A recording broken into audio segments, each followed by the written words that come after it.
Iowa is still just beginning to recover from one of the worst windstorms to hit the state and several others in the Midwest. As John Yang tells us, more attention and help is starting to come to the Hawkeye State, but many homeowners, farmers, and businesses have taken a devastating hit.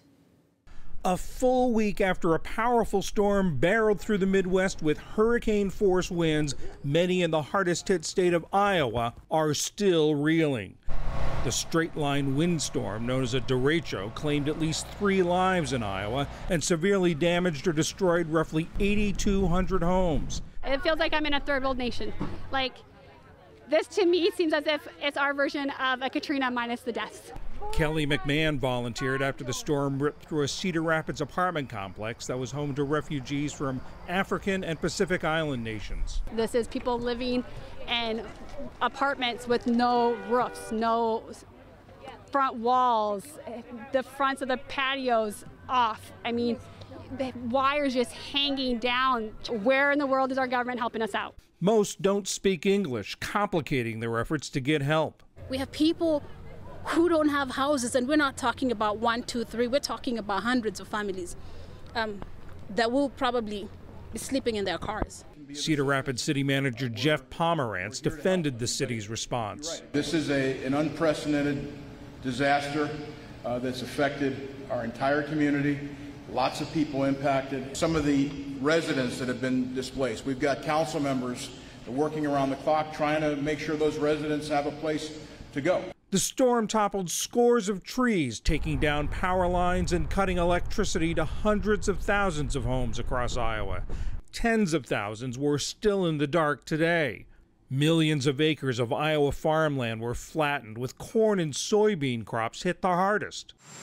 Before leaving the White House this morning, President Trump approved Iowa officials' request for nearly $4 billion in federal disaster aid. We approved the emergency declaration for Iowa, so they're in good shape. They're working as we speak. Also, FEMA is in Iowa now, full force, and helping them greatly. About 100 National Guard troops are clearing debris from downed power lines as electricity is restored to residents who've been without it for a week. White House officials say President Trump is likely to go to Iowa tomorrow to see the damage. Beth Malicki is an anchor at KCRG TV 9 in Cedar Rapids, Iowa, and she joins us now. Beth, thanks so much for being with us. Sure, thank you. As you move around the community, as you report this story, the recovery from this storm, what do you hear? What are people telling you is their biggest need right now? Humanitarian aid, the basics: shelter, food, water, ice to keep insulin cold. They're not asking for new bridges, new roads, rebuild everything. Those things will come at some point. But right now, this is a humanitarian crisis. And you say they need the basics. It's been a week, as we've said in the tape piece, since this all happened. How are people reacting to the pace of aid or lack of aid? They're outraged. That's an understatement. They're tearful. Iowans don't like to rely on others. They like to be independent. But this is so overwhelming and it's so widespread. And there seems to just be this lack of urgency in covering it, you being the exception, thank you, and getting things in place.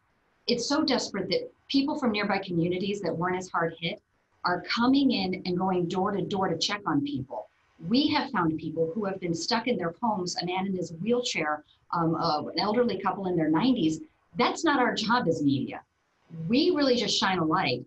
We're not supposed to be emergency responders or really advocates of anything but the truth. As a matter of fact, earlier at a news conference today with city officials, you said that FEMA, some government officials are calling your newsroom to try to figure out where help is needed.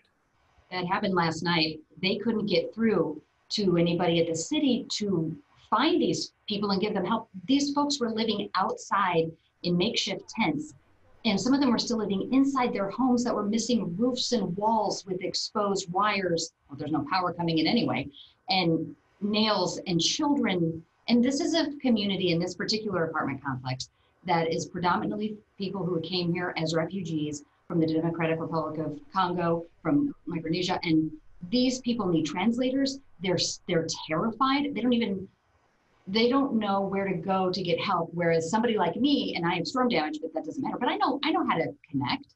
These folks are living in imagery that it's unimaginable to be happening in Cedar Rapids, Iowa, in the United States of America. You say that people are outraged over the pace of the relief. Who's the target of their outrage? Who are they taking this out on? Who are they angry at? It's really at the decision makers whom they feel did not move quickly enough and effectively enough at all levels. Local, state, federal? Yes, all of the above. Farming, of course, such an important industry in Iowa. How have they been affected by this storm? Some farmers have been flat out wiped out. We're talking 10 million acres of farmland that is damaged or destroyed, as well as corn cribs and silos that were holding corn that they blew over and the corn spilled out. Now they can pick up some of that corn, but that's nothing compared to what was in the land. That cannot be redeemed. Iowa, of course, is not immune to weather problems, and you've had big flooding problems. How is this, the reaction and the recovery, pace of recovery and response to this compared to previous natural disasters? I was here in the flood of 2008, and at the time it was so overwhelming. You're hearing some repeating themes here, but we led the national news that night, and we were in the spotlight, and people were reaching out, and we had trucks and trucks and trucks of support from the nonprofit side, and hey, they're here too. But it took a long time for those national agencies to even notice this was happening. It's not that they didn't care, they didn't know. Also with the flood, you have a little bit of lead time. In 2008, the water started rising, things were problematic, and they peaked about 5 days later.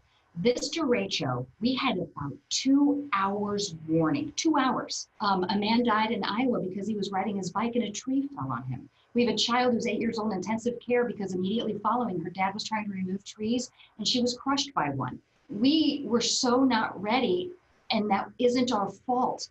There's no warning system that exists for this kind of storm. A very difficult situation. Thanks for giving us, filling us in on the details. Beth Malicki at KCRG TV9 in Cedar Rapids, Iowa. Thanks, Beth. Thank you, John. Iowans desperate for attention and help.